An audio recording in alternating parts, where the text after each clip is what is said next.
Hi, we are Team Infinity, and myself, I am Arvind Kuganandan, where my teammates are Shashi Kiran Hegde and Dhanush Nivasa.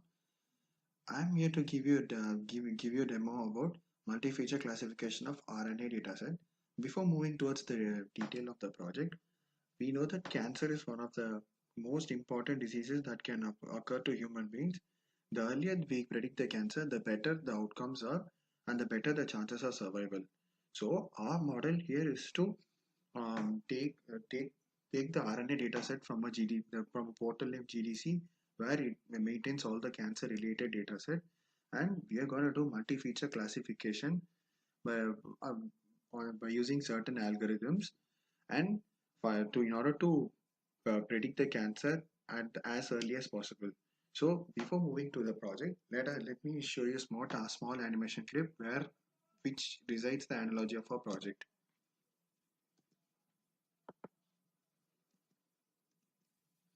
So now we see here a hospital setup where a patient now comes in and he moves into the receptionist. The receptionist now guides him to the laboratory to state his details. Meanwhile, the other patients are now queuing up in the hospital to meet for their appointments. And the receptionist now we see has guided him to the laboratory. The patient, meanwhile, goes to the lab and now submits his report to the lab technician for his diagnosis. So the lab technician starts to analyze his data. Meanwhile, we can observe the other patients who have been queued up also have given their details, and as a result, the cancer database is huge, and there is a possibility that a human might make error. So she's now telling that there is no cancer for this particular patient. So she's given a wrong prediction. The guy starts to lead a normal life, and he doesn't take a long treatment, and as a result, he dies due to this. This is the common fatal error. So now in our model, the emphasis is to provide the history of our RNA patterns and data sets so that we can predict the cancer at as early stage as possible, so that the chances of survival becomes more high, as well as the doctors can easily predict the cancer. Now I'll hand over the presentation to Shashi Kiran Hegde, where he'll give you the overview of the project, as well as he'll give you a small analysis of what our model is gonna do. Thank you, Arvind. So, as you have seen in the analogy, it's human tendency to make errors while analyzing large data sets, and these minute errors might impact the well-being of patients on a larger scale. Now, let's look at different stages of cancer and the survival rate associated with them. Stage 1 means that the cancer has just begun and it is concentrated only at one part of the body. Survival rate is 94% for this stage. Stage 2 and stage 3 represents that the cancer has spread to nearby tissues from the point of origin, and the survival rate reduces to 82% for stage 2 and 67% for stage 3. Stage 4 means that the cancer has spread across the body, and the survival rate is a very low 11%. So, if we are able to predict cancer with great accuracy, we will be able to save a lot of lives. In the olden days, scientists used to take 18 to 20 years to predict cancer. Due to the advancement of medical technology and the upcoming of different machine learning algorithms, people are now able to predict cancer better, and half of all patients survive 10 years or more after the onset of cancer in recent years. Coming to the cost analysis of cancer, you can see that the cost in the initial phase of cancer treatment is lower than the continuing phase. In the last phase, the cost decreases, but the survival rate is also very low in the last phase. So, for example, if a doctor predicts cancer wrongly, the patient has to undergo a lot of treatment, in turn spending a lot of money, only to realize later that he or she does not have cancer. In the other way, if the doctor does not predict correctly that the patient would get cancer, and if the patient realizes at the end that he or she has cancer, he or she might be in the last stage and the survival rate is very low that he or she might die. So prediction of cancer is very important in terms of both cutting down on costs and saving people's lives. The abstract overview of our approach is that we take RNA sequence from GDC portal, we pass it through our model, we do pre-processing, clustering and filtering, and in the end our model predicts if a person would get cancer or not. Thank you, Shashi. Now I'll be going through the technical part of our project. First, let me provide you with an abstract view of what we are doing for the project.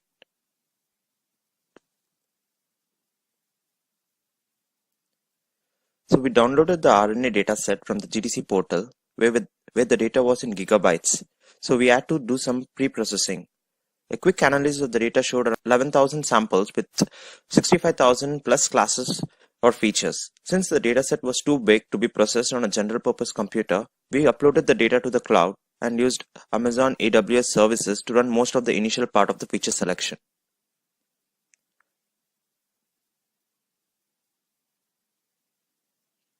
After feature selection, we trained a classic ML model to fit the reduced data for better prediction.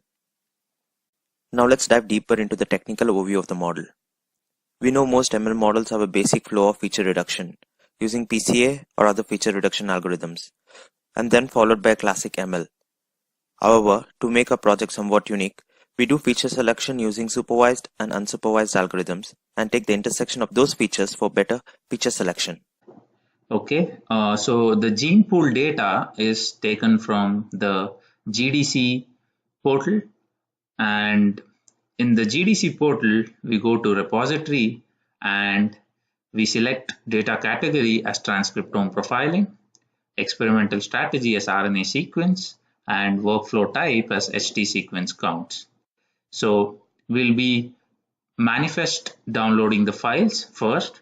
So we have provided a GitHub link where we have all the manifest files and the codes.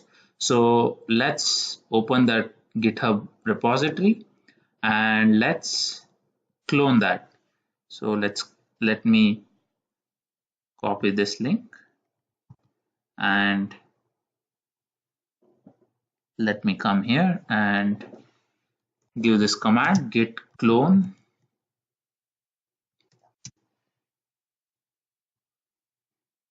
Okay, so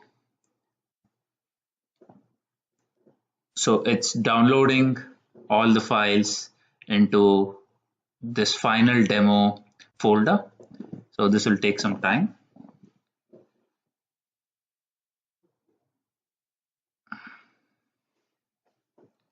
Okay, so we have successfully downloaded all our files into this folder.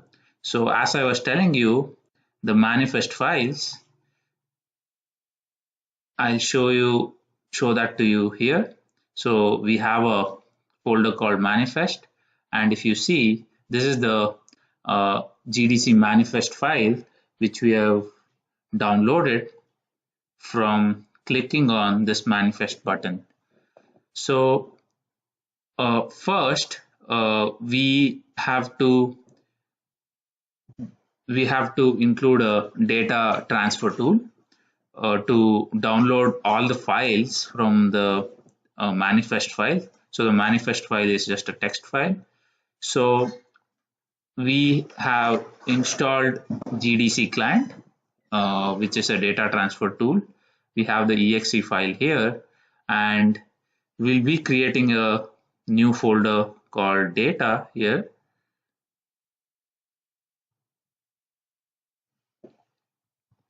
Data. Okay, so now let's download all the files into this data folder. So to do that, let me go to the folder, and here let me give the command to download all the files from the manifest file. So gdc client download -m-m, and this is the path where the manifest file is. As I showed you, it's in the manifest folder, and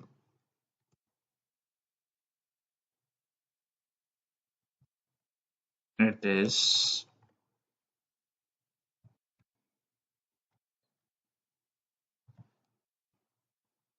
this file, and we'll give data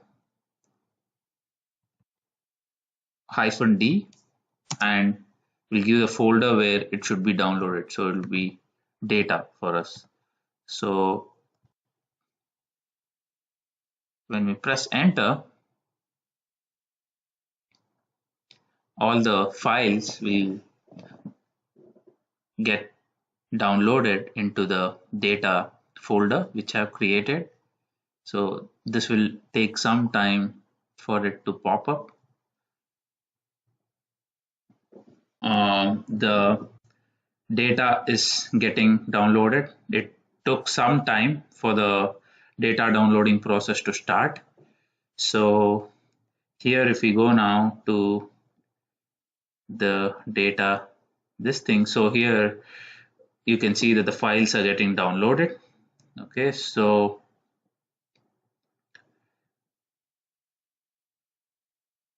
let me minimize this. So we have downloaded all files. This will take a lot of time since the data size is 3 GB. So I'm just showing you some files. So we have already downloaded the data file. So as you can see here, there are around 11,571 files. So since it takes a lot of time, we didn't show you all the files downloading. Now let's go to the source folder. So I've gone into the source folder and I'm running the python check.py just to see whether the data is not corrupted and we have received all files. And this is running as of now, and this will take some time. Okay, now you can see that the script has run successfully and it's showing successful downloads. Now that the Python check is done, we have to execute the Python parse file ID. So let's run that script.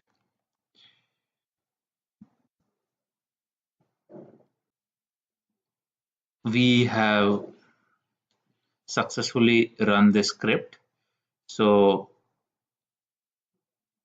after running the script, we have to do python request meta.py as we did in lab 10.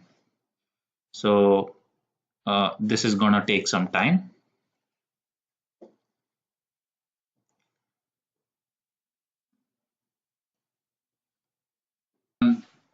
So the request meta script got executed successfully. So after this, we have to generate the matrix. So for that, we execute the Python script.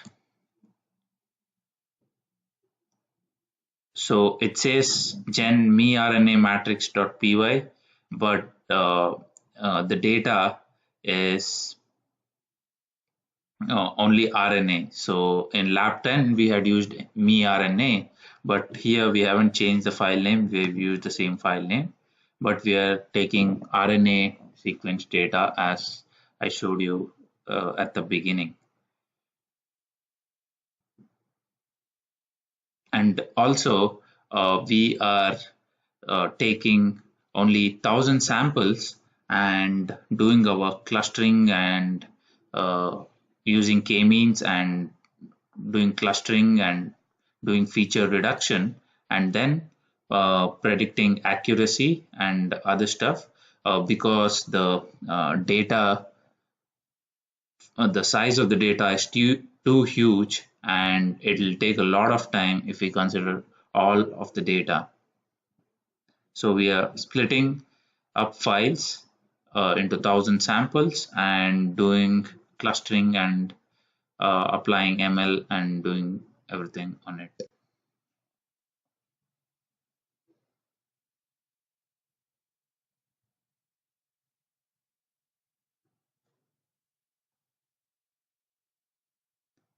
So this will take a lot of time. So the label.json file, which you can see, is been already downloaded from the GDC portal here, as we did in lab 10.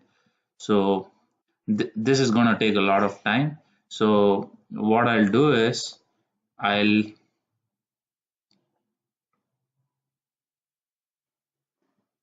show you.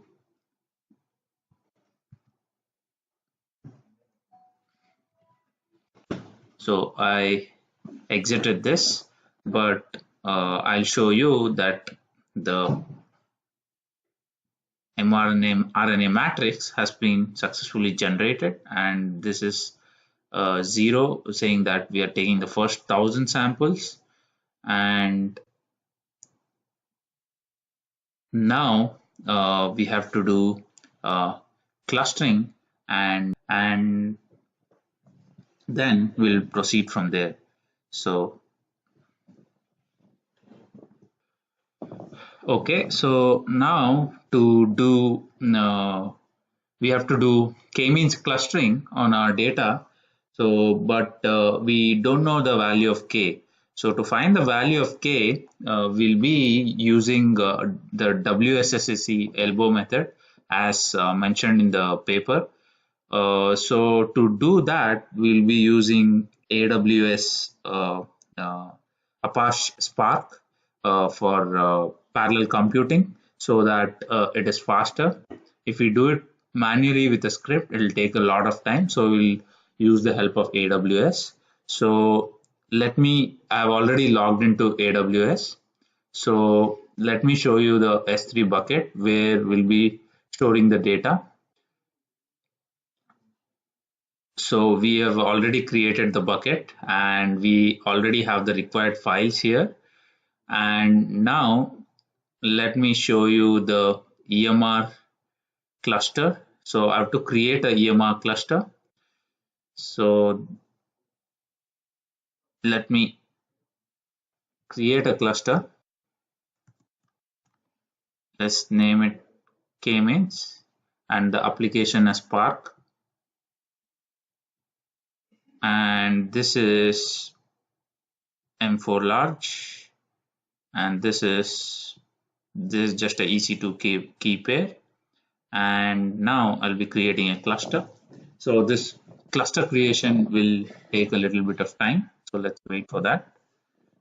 As we can see now that the cluster is running, so we'll use PuTTY to connect to this cluster remotely.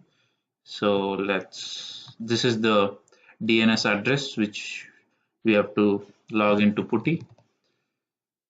So let's open PuTTY and let's paste the address here, and we have to add the ppk file, the private key. So let's open and give yes. So we have now logged into the EMR cluster. Okay, so now we use the Spark submit command to calculate the WSSE value, that is within set sum of squared errors. So from that, we'll plot a graph. After we plot a graph, we'll be able to know the optimum value of k. So let me run the Spark submit command. I have everything ready over here.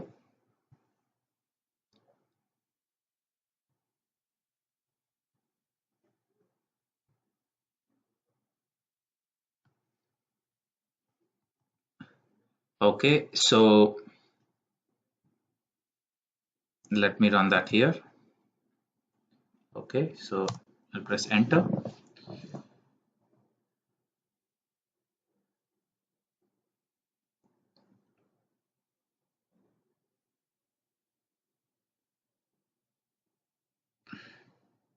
So again, this will take some time. So now it's in accepted state. From accepted, it will go to running state.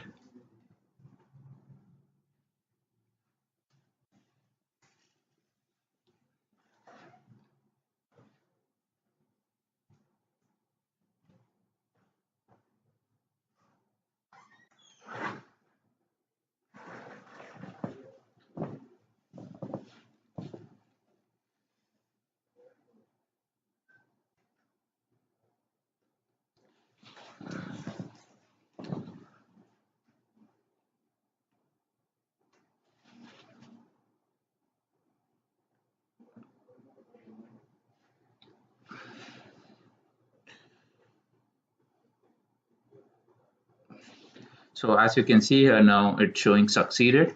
So what we do now is go to the application history here.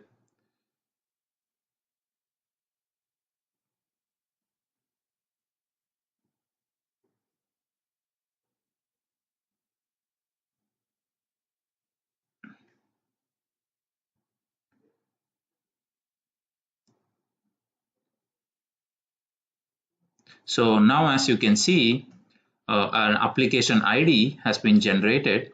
So this is the log.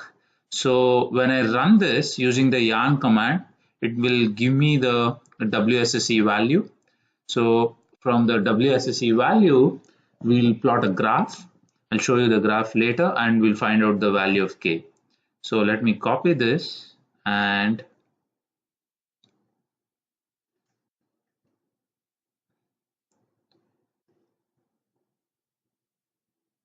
so this is the command yarn logs.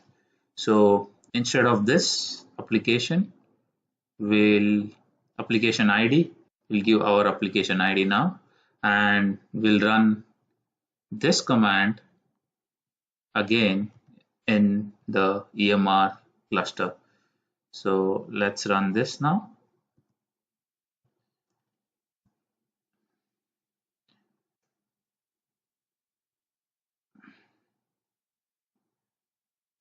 So we've already plotted the graph, and as you can see in the graph, we use this Kalinske-Harabaugh score to plot the graph and to find the value of K.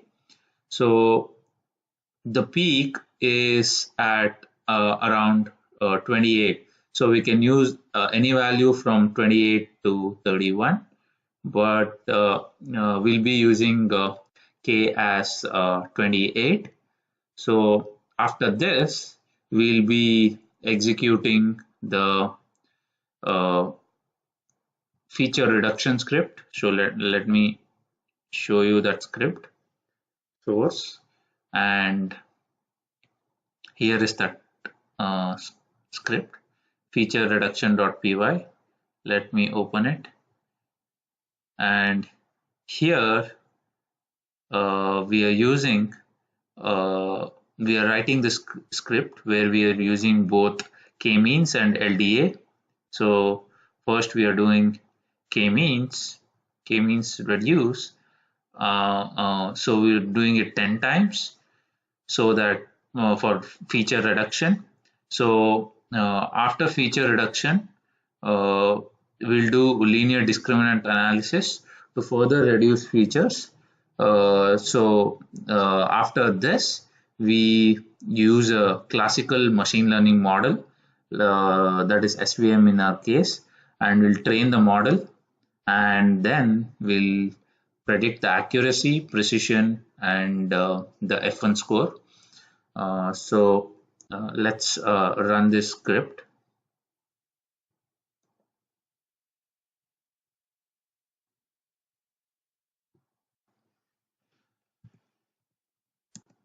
So Python feature reduction.py.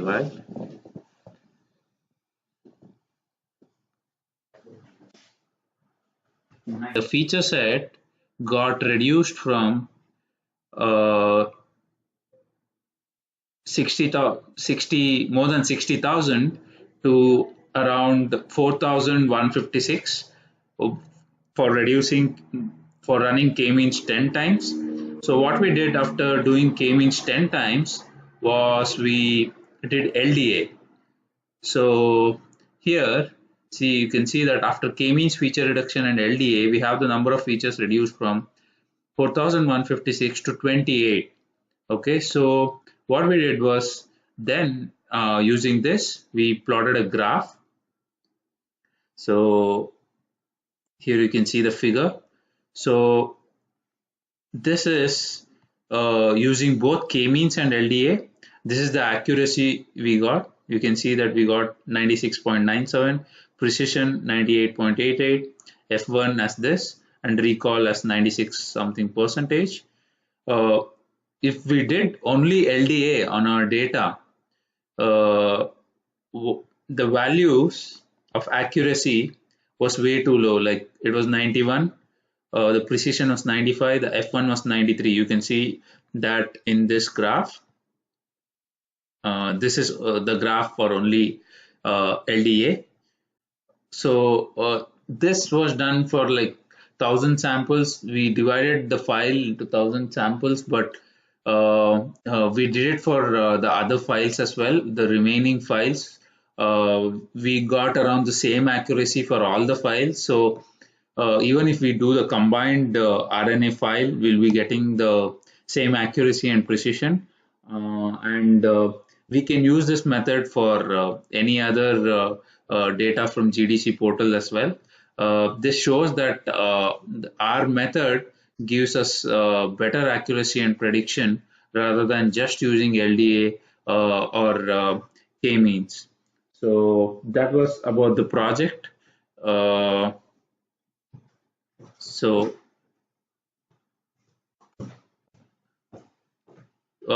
one more thing to add, that we are doing all this k-means, LDAs, and the softmax scaling inside the feature reduction.py code. So this transform function will do the softmax scaling for us, and because we are using all this in our model, the precision, the accuracy, everything went up rather than using just LDA or k-means. So this was about our project. Thank you so much for giving us the opportunity to do this project. Thank you.